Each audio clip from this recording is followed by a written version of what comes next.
¿Qué tal? Bienvenidos. Ricardo Alemán le responde. Pregúntale, ya sabe, este espacio es un espacio en donde usted tiene la sartén por el mango. Este es género periodístico de entrevista. Usted es el que formula las preguntas. Ricardo Alemán le responde. Acuérdese, es un ejercicio de fin de semana. Y bueno, pues usted tiene aquí la posibilidad de ser quien interroga. ¿Vale? Acuérdense, es pues 1 minuto por pregunta y respuesta, más o menos simultáneamente. Ya tiene usted ahí la primera pregunta, Jorge Hernández. ¿Y el recién descubrimiento asombroso del yacimiento petrolero será? Mire, esta es una de las grandes farsas de López Obrador, de su gobierno y de su director de Pemex. Este yacimiento ya se comprobó, hay incluso videos, los tenemos nosotros, presentamos en nuestros espacios, hay videos en donde queda muy claro que es un yacimiento que descubrió el gobierno de Peña Nieto. Y estos que creen que la gente es tonta, vuelven a sacar el tema, lo presentan como algo nuevo y solamente hacen el ridículo. Hacen el ridículo de tal magnitud que incluso esto le pegó a la deuda de Pemex, a las deudas de México ante el exterior y demás. En el mundo, el gobierno de López está en total descrédito por estas estupideces. Vámonos a la segunda, Cancún Granados. Si es un hecho que se está fraguando un gran fraude electoral, ¿cómo se podría manifestar el voto verdadero? Mire, hay una fórmula. Bueno, para empezar, déjeme decirle, Cancún Granados, que efectivamente sí está fraguándose el fraude electoral. Y le pongo los ejemplos muy básicos. Empezó el gobierno en un intento de golpe de Estado, que lo publicamos en nuestro texto de ayer viernes o de este viernes, lo publicamos pues sobre el golpe de Estado que intenta López Obrador. Lo que intenta precisamente es eso, derribar las instituciones democráticas, porque no le gusta la democracia. López es un dictador. Entonces, hay una fórmula, solamente una, el voto masivo. ¿Sí? Si hay 90 millones de electores potenciales que están inscritos, bueno, pues por lo menos 80 millones deben votar y darle una paliza a este sátrapa. Esa es la única manera. Vámonos a la número... perdónenme, esta es la número 2, la de Iker Vega, la anterior fue la número 3. ¿De dónde sacó dinero para su campaña de 18 años? De las aportaciones de su compadre Chapo. Iker, lo cierto es que López Obrador es un gran delincuente. Mire, nosotros hemos documentado por lo menos 30 formas distintas en que estuvo extorsionando a lo largo de los últimos años. Hacía movilizaciones López Obrador y para levantar los plantones, etcétera, pedía dinero. Eso está probado. Hay libros sobre ese tema. Hay muchos textos nuestros en donde lo documentamos. Le pedía dinero a los gobiernos, extorsionaba a los políticos, extorsionaba al crimen organizado, etc. Acuérdese, por ejemplo, cuando llegó de jefe de gobierno a la Ciudad de México en el año 2000, López Obrador le quitó a los trabajadores el 20% de sus ingresos y se los quitaban por nómina, nada más para que vean. Por supuesto, pues es un gran criminal. Vámonos a la número 4, Alejo Morales. En una revista donde publican el dinero de los más ricos del planeta, Obrador sale con cantidad de $1,000 millones. ¿Será cierto? Mire, Alejo Morales, la verdad es que yo no creo en esas revistas. Son las mismas revistas que publicaban que el Chapo era de los más ricos del mundo. El problema es que pues nunca apareció el dinero. Estas revistas son más bien poco serias, poco creíbles. Yo creo que López Obrador sí se está robando mucho dinero, pero mientras no tengamos las pruebas contundentes, no podemos asegurar nada. ¿Sí? Lo demás se queda en calidad de rumores. Vámonos a la número 5, Mark Starr, hablando claro, las elecciones no van a sacar a este psicópata. ¿Ves un movimiento social para tirar al dictador y el ejército de qué lado estaría? Marx, déjeme decirle que efectivamente es evidente, pues estas elecciones no son elecciones presidenciales. Acuérdese, son elecciones intermedias, así se les llama coloquialmente. Son las elecciones de medio término, por eso se llaman intermedias, ¿sí? Aquí se va a renovar Cámara de Diputados, se va a renovar los 500 diputados, se va a renovar 15 gobiernos estatales, muchos congresos locales, muchas alcaldías, ¿sí? Pero no va a haber elección presidencial. Evidentemente, no, la elección no va a sacar a este señor. Pero lo que sí podemos hacer, y ese es lo importante, Marc, bueno, pues es que le podemos quitar la mayoría en la Cámara de Diputados al señor López. Y quitándole la mayoría, pues ya no puede hacer prácticamente nada. Le amarramos las manitas, ¿sí? Y sobre todo, quitándole la mayoría de diputados, se puede iniciar un juicio político contra López Obrador, ¿sí? Por eso es tan importante el voto. Vámonos a la que sigue, la número 6, Feliciano López. Si el diputado o por persona en su campaña lo que dice y no lo cumple, ¿puede el pueblo quitarlo del cargo? No. A ver, la pregunta está mal formulada. Debe decir si un diputado o una persona en su campaña, pues la gente lo puede quitar de su cargo. No. Acuérdese usted que los cargos de elección popular son irrenunciables.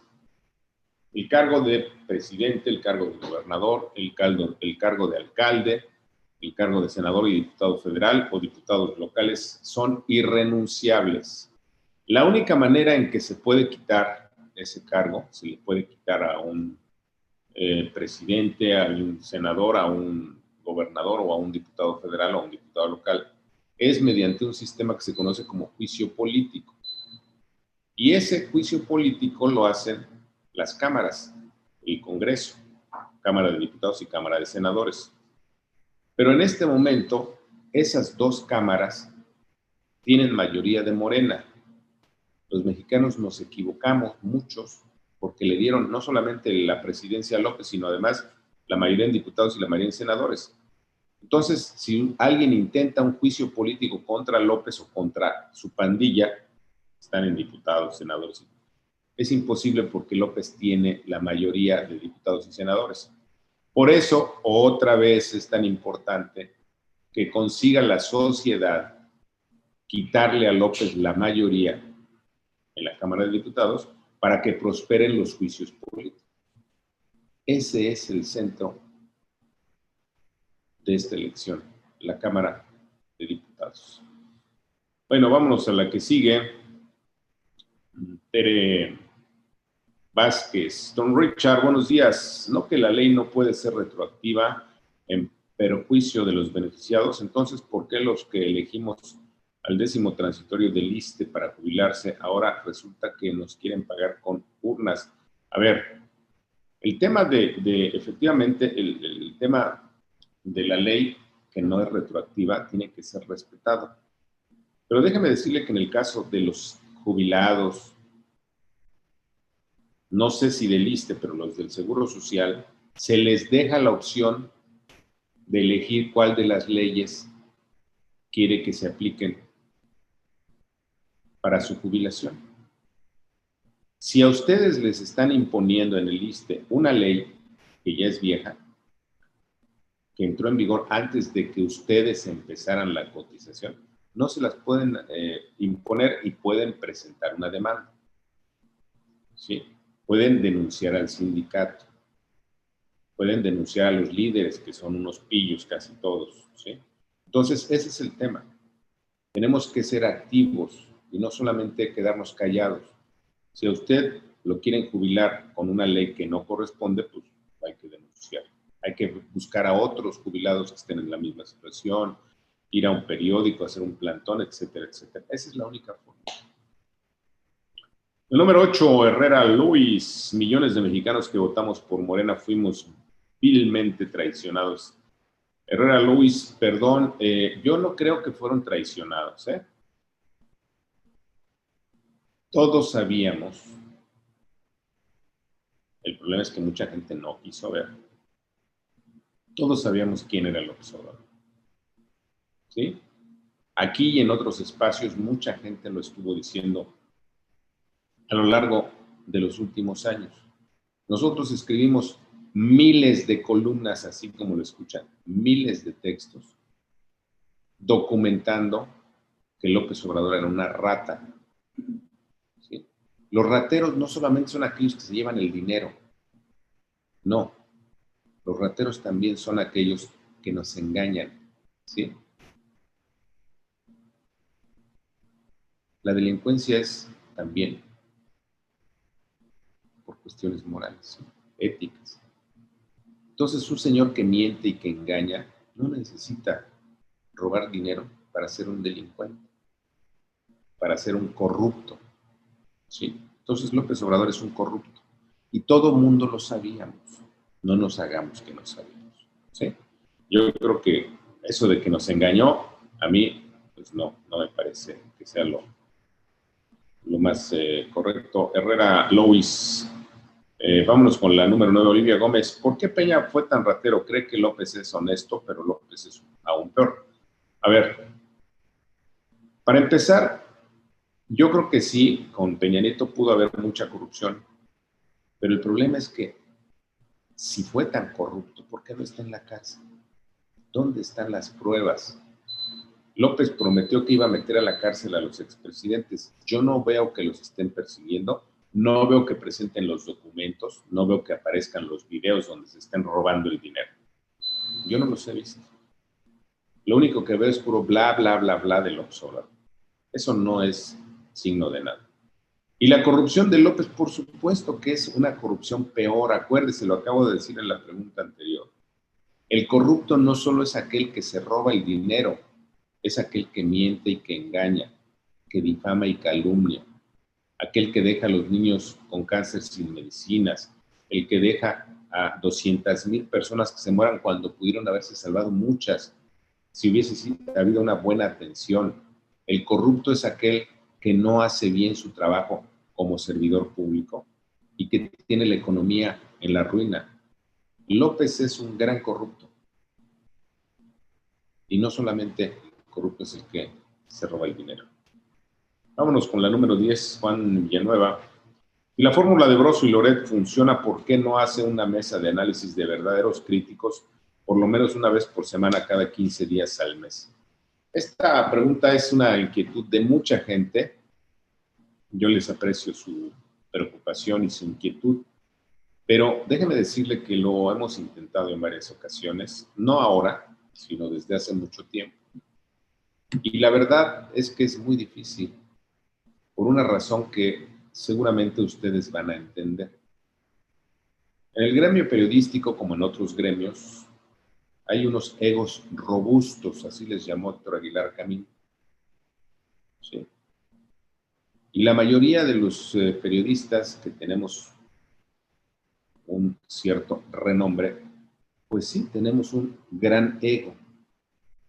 Y entonces imagínense reunir a 10 egos grandes, pues es muy difícil. Le doy un ejemplo muy reciente. Aquí entrevistamos a uno de los críticos más severos de López Obrador, que recientemente fue echado, Ángel Verdugo. Yo platiqué con él personalmente, le ofrecí los espacios, me dijo que sí, incluso en uno de ellos iba a haber pues, un pago por su trabajo, y de pronto ya dijo que no. ¿Por qué razón? Yo no sé. Probablemente en otro lado está más tranquilo, más a gusto, etcétera. No sé qué razón. Entonces sí es muy difícil reunir a tantos egos robustos. Esa es una de las grandes debilidades de la prensa mexicana. Yo me incluyo, asumo la parte que a mí me toca. Yo lo he intentado y pues no ha funcionado. ¿Sí? Entonces, ¿qué le vamos a hacer? Hasta aquí lo dejamos. Acuérdese, pregúntale a Ricardo Alemán, te responde. Usted aquí tiene la sartén por el mango. Es el único programa con estas características. Ya nos van a copiar, ocurre con frecuencia.